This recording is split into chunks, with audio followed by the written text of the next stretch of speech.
راغلی دی فوجد عبدا من عبادنا یو بنده خو بخاري شریف د دې نوم تعین کړی دی چې د نوم خضر علیه السلام او وجه تسمیه هم دا وه چې دا به په کوم ځای کېناستو هغه ځای کې به شینکی راختلو شینوالی به راختو هغه ځای به تک شین شلو نو خضر علیه السلام ورته وایي ګوره چې زه کوم کار کومه هسې نه چې ته په هغې باندې بې صبر ونه کړي هغه ته پته وه چې دا پیغمبر ته الله علم شرعي ورکړی دی علم تشریعي ورته ورکړی دی او پیغمبر په مخ کې چې کله یو خلاف عادت کار کیږي د شریعت یو خلاف کار کیږي نو هغه په هغې باندې صبر نشي کولی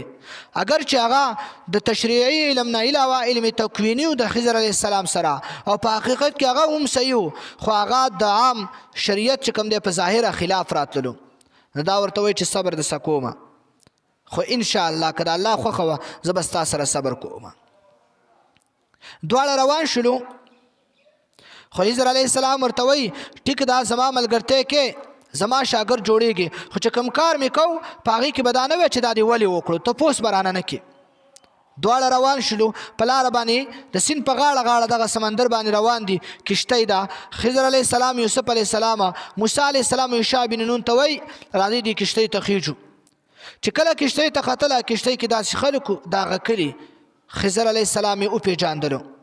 چې دا خو خپل سړی دی او زمونږ د علاقې ملا دی بس بغیر د پیسو د روپو نه یې ځان سره وخېجو وایي ستا نه موږ کرایه هم نالو دا د دوه ستا سره مېلمانه دي د دوی کرایه هم نالو خو چې لږ مزل یې وکړلو نو خضر علیه السلام څټکې یا تبرګې راواخیستلو او چې کوم هغه د کار هغه تخته پکې وه په هغې تختې ورله ماته کړله چې کشتۍ واپس ډوبېدو ته جوړه کړله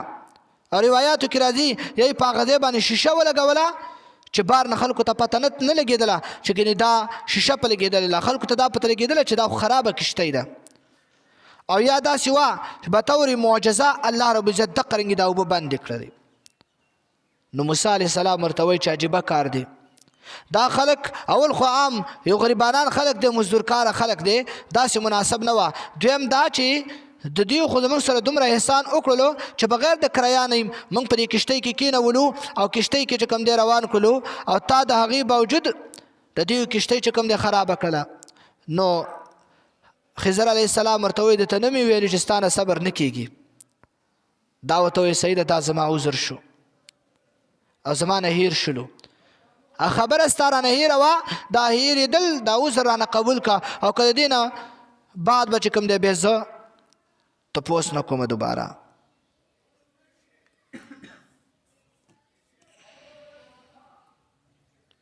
بیا دواړه روان دي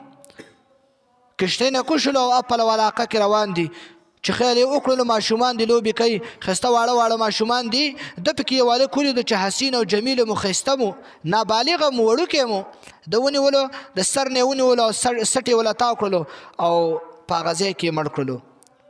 نو چونکې دا کار د هغه مخکینی نه ډېر خطرناک و نو موسی علیه السلام ورته وایي چې بیا دې وکړو داسې کار دا خو یو داسې ماشوم دې مړ کړلو ګناهګار هم نه دی نابالغه دی یو عجیبه او ناشنا کار دی ناخوښه کار دی وکړو لقد جئت شیئا نکره ناخوښه کار دی وکړلو نو موسی خضر علیه السلام ورته وایي ولې درته نه مې ویلي په هغه وخت کې چې ته زما سره طاقت نه لري د صبر کولو خو ته بیا هم زما سره شوي موسی علیه السلام ویل چې عذر مې خراب شلو مخکې خو مې رانه هیر شلو نو بیا یې ورته ویل چې ګوره د دې نه وروستو که مې بل سوال وکړلو نو فلا تصاحبني ملګری کوه مې مه او دا یې ورته یو وجه معرف القرآن دا هم لیکلې ده چې مخکې کار لږ اسان و د دې وجې نه ورته ویل چې زما نه هیر شلو او دې کار کې موسی علیه السلام زړه تنګ شلو چې نوره شاګردي د ده سره نه اختیارومه ته خو قتل وکړلو او د پیغمبر کله دومره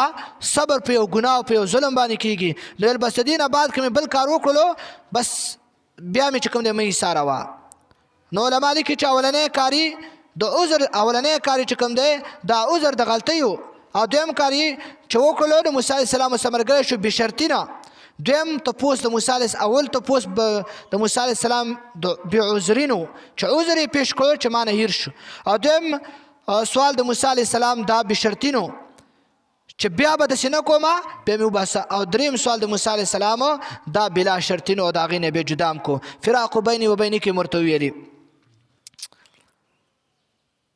خو موسی علیه السلام ورته وایي چې زه صحیح ده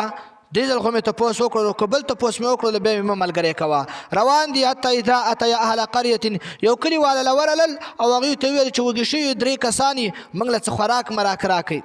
نو هغوی ورته ویل چې څه نشته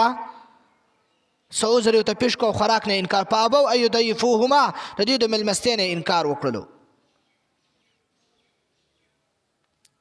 مېلمه چې راشي هغه له خوراک ورکول پکاري وروستو مسایل په دې کې ویستو چې کله لږ لاړو یو دیوال یې وکتلو دیوال داسې و چې غورځېدو ته نږدې و زوړ شوی و نو خضر علیه السلام ورته وایي راځه تاسو دواړه به راسره شئ او په خپله قواضع برابره کړله او دوی دواړه اوسه ملګري شو دیوال یې زر زر جوړ کړلو یا یې په لاس راښکلو او یا یې خټه مټه وکړله خو دیوال یې واپس سیده کړلو او د هغه ځای نه روان شو نو موسی علیه السلام ورته وایي چې ګوره دلته دې خلکو زموږ سره ظلم زیاتی وکړلو موږ له خپل خوراک هم رانه کړلو مېلمستیا هم زموږ ونه کړله کم از کم تا چې دا دیوال جوړولې په دې خو به چې څه مزدوري اخیستې وې چې تا وله مفتو دا دیوال هم چې کوم دی په مفتو جوړ کړلو نو خضر علیه السلام ورته وایي هذا فراق بیني و بینک دا زما او ستا په مخ کې جداوالی دی بس زما او ستا خبره ختمه شوله خو یو خبره ده موسی علیه السلامه چې دا کم کارونه وشلو د دې درله اطلاع در کوم د دې خبر درله در کومه نو او د دې نه سره سره طالبان یو خبره ورته ور وښودله چې دې کښتۍ کې ناست یو نو کې یو مرغۍ راله او د کښتۍ په غاړه کېناستله او په دې خولې کې لږې اوبه واخیستلې واپس لاړه نو دا خضر علیه السلام ورته وایي چې ای موسی علیه السلامه